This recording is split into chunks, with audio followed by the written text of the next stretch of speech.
welcome back to another episode of the Superbus project with myself, Knux Veeone. As you could probably tell, we're not quite in the bus just yet, but we will be.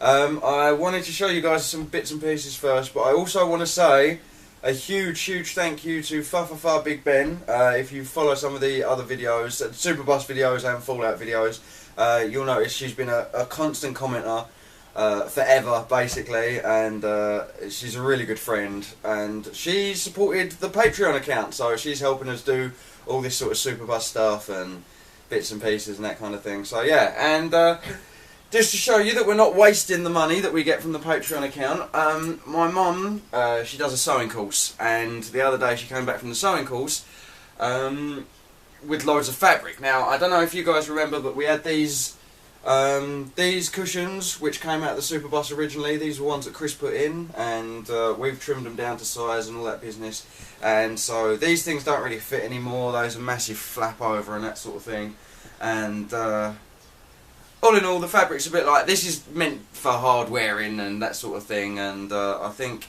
it's done a good job. I think it's lasted. I think it's done what it's needed to do. So the other day my mum came back from one of her sewing courses, and she brought back this. I don't know if you can hear all that smashing around and that, but oh god, can you see that? That is all the fabric we've got for the bus. There is literally, we could wrap the bus in this stuff if we wanted to. It's got a bit of an odd design on it, but it's the same stuff that I think they make outside umbrellas for, you know, like the big sort of gazebo fabric, basically. This is sort of like that stuff. So this would be super hard wearing. It's got a bit of a funky design to it, but I kind of like it. I like a bit of colour, and of course, like I keep saying, everything in the bus is done with a view to upgrade it in the future. So we're getting the bulk of it in now, and this free fabric will certainly help. I think one of my mum's friends bought it as a part of a project and only used a little bit and ended up not needing the rest of it. So thank you very much to you for donating the fabric. This is much appreciated, and I hope I can put it to good use for you in the Superbus. So what we're going to do is we're going to use it to cover up all these things, all these cushions, and then we'll have a long matching bed, which would be nice. And yeah, I don't really know what else to tell you what I'm going to do today. I'm on my own today, but the Superbus has been pulled up onto the driveway. Me and Fred yesterday managed to pull the Superbus with a little Honda CRX, which is just like a little 1.6 sort of fake sports car thing. So that was pretty impressive. I enjoyed that.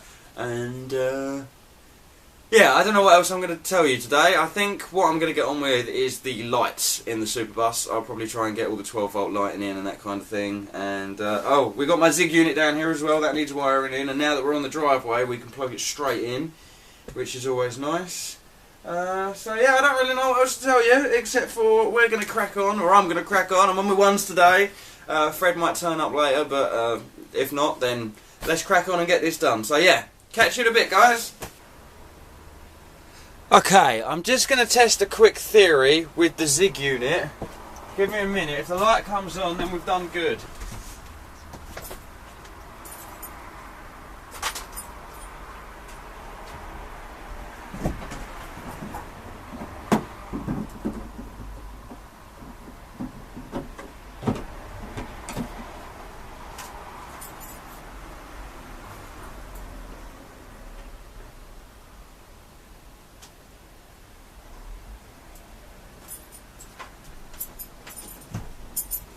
Nothing's burst into flames yet, so let's assume that's good.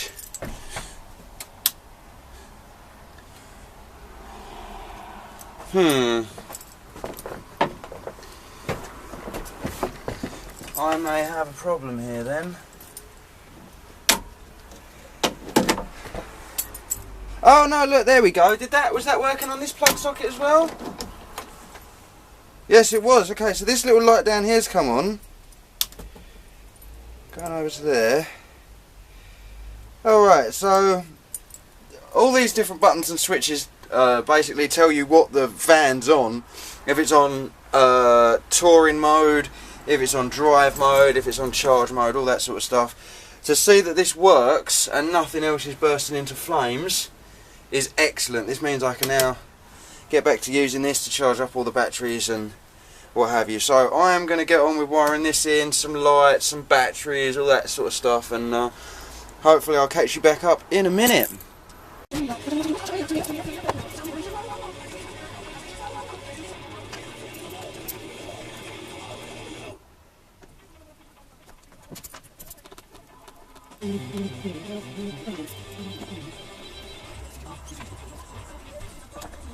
Now you might be wondering, why am I taking out this bit of roof that we spent so long a few episodes ago making sure it went back in with all clean wiring and what have you.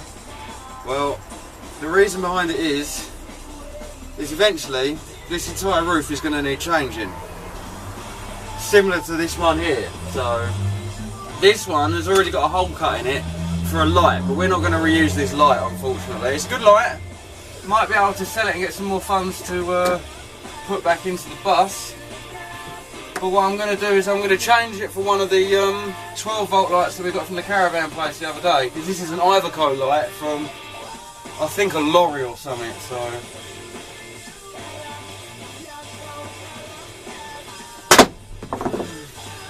that's that down. Now I've just got to disconnect it.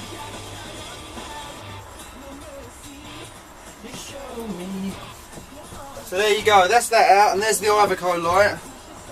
I don't know if you can see that, but this is from a totally different vehicle. So we're going to try and convert all these up to matching lights, and one of those lights is one of those 12 volt doubles. So that'll probably go in there. We'll have one 12 volt double in there, or a single, and then we'll have another one here for the cab. Again, I don't know if you can see that, but it's just between those two speakers that we put up a few episodes ago. So yeah, catch you in a bit. Okay, so here's one of those lights. I've just wired it into where the Iveco one was, and this one's going to go in the cab. So it doesn't really matter that it's taking battery off, because this is going to be a cab light anyway. So that'll be connected to van battery, and then all the others will be connected up via the Zig unit and the batteries, the 12 volt leisure batteries. Now we are hoping to get some leisure batteries, but failing that, we do have a couple of old Moira car batteries, and they're pretty sturdy stuff until we can upgrade. But yeah, I just thought I'd show you this working light. It's quite bright. It's bright enough for the camper van, I guess. So yeah, I'm going to stop turning it off and on, and I'm going to get back on with whatever else I was doing. I think I might go take a break for a minute. Oh, and I also don't know if I've shown you this. I hope I've put the camera in the right position. But I might have shown you this a little while ago, but I don't know. This is the... yeah, let's see if we can get that on camera. This is what's going to be used to drain the shower out. So, all that business. That is going to be the Superbus shower. It displaces like 50 gallons of water or something stupid, or 50 litres a minute or something stupid like that. So hopefully there'll be no risk of flooding, and there's got an internal cap that you can take out and plug up, so when you're going down the road you won't splashing water everywhere. But yeah, I'm going to get back on with the electronics, and I will catch you in a minute. Okay, so there you go. Let me just move this up. There's one light wired in. Like I said, it's on the cab power because it is the cab light pretty much. I suppose it could double up as an entry light if we wired it in that way, so when the door opens this one comes on as well. The only problem I had when doing all this was I accidentally knocked this speaker wire out, so this is going to need to get pulled down and checked because I think it's all loose up there. But yeah, we've got a working light. How cool is that? So that's replaced the Iveco, and we're going to try and put a bit of uniform throughout the rest of the bus with these lights. I've got 6 of them, so we've definitely got enough. So yeah, that is pretty much that. I'm going to tidy up these wires, and then I'm going to get on with the rest of the lights and what have you. So yeah, catch you in a minute. Okay, so we're back once again, and I have discovered that unfortunately I can't put the Zig unit in at the moment, because if you look to the left, these wires here, this one comes off the, I don't know if you can see that, but this one comes off the battery from the front of the van, and this is an earth which comes out the back of the Zig unit. Unfortunately, neither of these wires is long enough to actually reach the Zig unit and until I put a shelving unit in and get all that sorted out, I won't be able to put I won't be able to put the Zig unit in. If you look at this diagram, I don't know if you can see it all that well. In fact, can you see that all right? So you can see the car battery down here, and the car battery, you ignore this bit here if there's no, because this is the connector between the vehicle and the caravan itself. So this is the car side, so this is where the car socket is, and on this side is the caravan socket. So if you're wiring up a motorhome, you ignore this bit here, and just like, instead of it being a connector, it's just a straight wire, so 6 would be 6 and that sort of thing. So if I just look at this again quickly, you've got the car battery there, and that's got a shared negative with the alternator, so that's already wired in. We don't have to worry about that. The lovely people at Renault did that when they built the thing. But then if you trace it off of car battery up to 4, is that alright? Yeah, and then 4 down across into the back of the Zig unit car plus. So that's what we've got to do. This is the Zig unit over here. I don't think it's called a Zig unit, I think it's just called a PMS3, Power Management System 3. So yeah, but unfortunately I won't be able to wire the Zig unit in today, so I'm a bit of a loss for what to do next, until I get a shelving unit made up. I would have a crack at the woodwork, but honestly, I would put this to shame, and Fred would come back in a couple of days and he'd probably rip it all out and be like, no, we've got to do this properly, and he'd knock all the grooves into it and make sure it's all sort of like standing properly and that, because there's going to be a lot of stuff up there. There's going to be my folders for all my books and that sort of thing, all the notes, and yeah, I don't want to put the Zig unit down too close to the bed in case I kick the switches in the night, and it also can't go down where it is because obviously the wires are too short, and I don't really want a terminal block into the Zig unit because I don't know if they can handle it. So yes, not too sure what else I'm going to be doing today.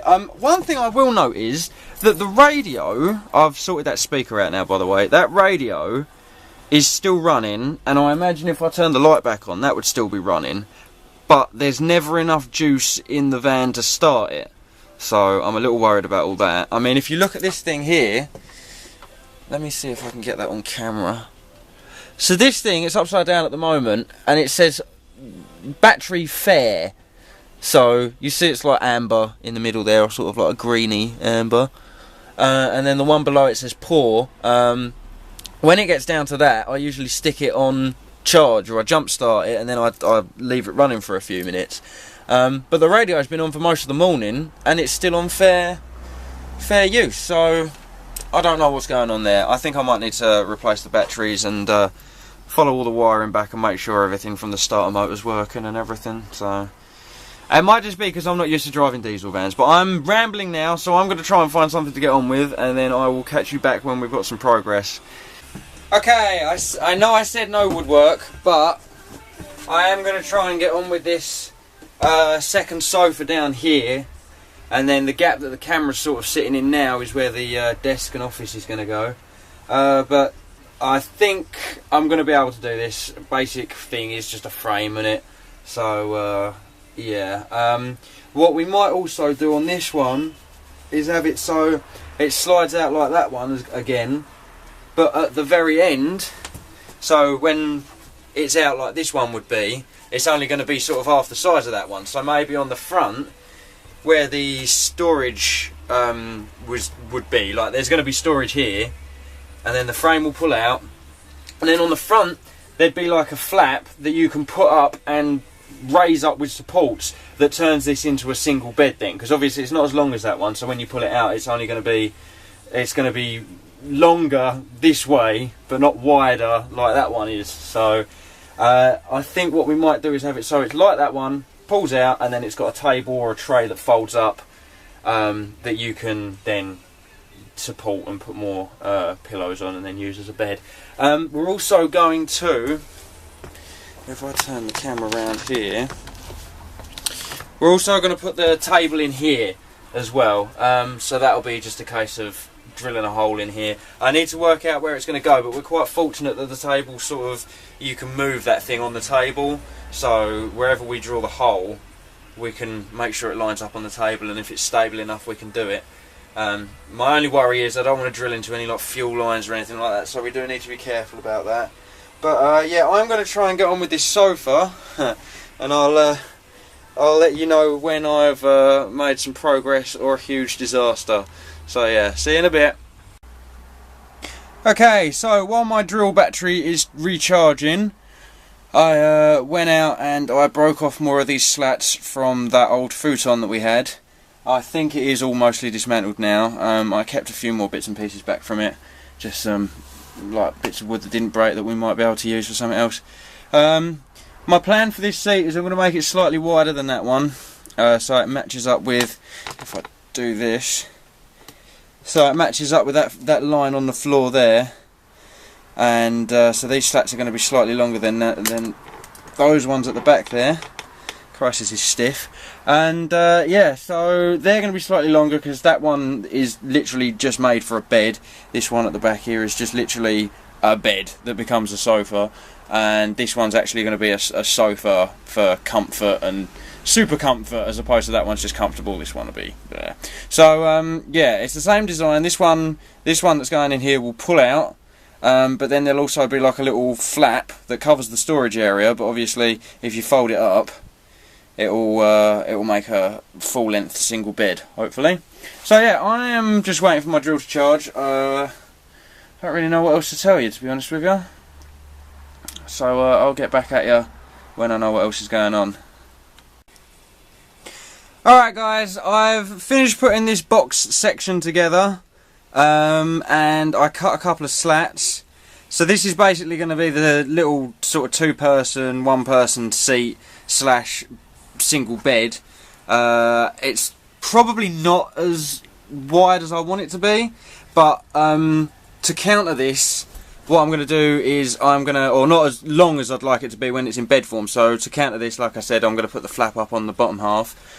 So hopefully it will stretch out to double this size, and then have that little bit on the end just to make it a comfortable bed that you can sleep in. So yeah, slowly but surely getting on with this. Hopefully I'll have this frame done by today, and then maybe the second outer frame that sits on top of the vinyl down here, the legs will be down here and here. I'll probably have that done by tomorrow, hopefully. So I'm going to crack back on with this, get the last bit of this frame done, and then maybe I'll make a start on the other one. We'll see. Well, my drill's died again, so it's on charge once more. So I spent the time while it's on charge cutting more slats out, and so I'll go through the procedure with you quickly. It's an even number of slats, so obviously 1, 2, 3, 4, 5, 6. So every even one is going to be one that slides out. So this one's going to slide out, this one's going to slide out, and this one's going to slide out. Now the reason this end one's going to slide out and have no problems, because obviously we're going to have like a bit of chipboard or just a wall sort of thing going on here. And that is going to be where my sort of office goes, with the folders and a computer rig and all that sort of stuff, so I can still do my YouTube and all that sort of stuff. I don't really know what else to tell you. I've got to wait for my drill to charge back up, I think. So what's going to happen is these are going to come out, and they're going to be on their own frame, and they're going to come out quite a way actually, which is good, which is what I like. And then on the end of that, on that second frame that comes out, is going to be a sort of like flap up bit. So if I do have any guests staying, they can use this space. And I also think that you can still access the seat belts. So I'm wondering if, it probably won't, but I suppose if we get pulled over and they're like, oh, this guy's in the back seat, or say he's wearing a seatbelt, yeah, but it's not an official seat, he might let us off, you know. Might be like, well, get it sorted soon. Alright, I'm going, see you later. So yeah, that's how that's coming together. I think I've done alright. I'm not too great with carpentry. This wooden square is a piece of shit. I don't really trust it myself, but it's in there, it's sturdy. Obviously none of this is screwed down yet, but when it is, this will obviously get a bit more sturdier, and that'll be that, hopefully. So yeah, that's that. Catch you in a bit. Alright guys, we're back, and I've finished the sofa for the most part. I still need to put the bit of baton in across the back, but that's a two-man job. The baton that goes on the ones that slide out, you need someone to hold the thing up and hold it together. I suppose I could do it with a clamp, and then someone else needs to drill it and make sure it all stays pretty solid. But apart from that, it works perfect as a sofa right now. It wouldn't, this back bit wouldn't be here, it would be here somewhere, and this is also the foam that we got out of that old bit of furniture. You remember that spring up box thing that we got? Well, this is the foam out of that. Very cool, very useful. When we're done, the foam's probably going to be about half this length. It's going to be covered, and it's probably going to go up the back there like that somehow. And then that'll be the little chair, and then when you want to turn it into the sofa, you'll pull that bit out, and then we'll keep most of this, and that'll go there, and then there'll be a little one at the bottom for your feet. So yeah, I'm pretty impressed with how this has turned out, to be honest with you. It's quite comfy. I think that's mostly just the foam though. The seat itself's quite solid. Same problems as with this one. We can't quite get the legs to match up right, but when you pull this out, these legs take all the weight from the bed, so not really much. And while I was building it, this end one does slide out. There is going to be a wall here, but I've been thinking that even if there is a wall there, this foam mattress is going to need to sort of tuck in a little bit as to not lose stuff down there when the bed is pulled out. So yeah, that's something I'm going to have to look into. Should be pretty easy to get stuff back out though if it does fall down there, because there's going to be a storage on the front that folds up to make the last little bit of the bed. But I think that's going to be about it from me today, guys. Let me just stick that back on there. Yeah, there you go. Right. So yeah, that's going to be it from me today, guys. I will catch you on the next episode of the Superbus project. Not sure what I'm going to do. Not sure if Fred's going to be here. I kind of need Fred here to do sort of the shelf bit for the Zig unit, and I need his expertise to drill a hole in the floor so the table can go in. And if you look, I don't know if you'll be able to see this on the camera, but hopefully the table will be a perfect fit and I'll be able to laptop and what have you. So yeah, but like I said, that's all from me today, guys. Thank you very much for watching, and I will catch you on the next episode. Take it easy, all the best, bye bye.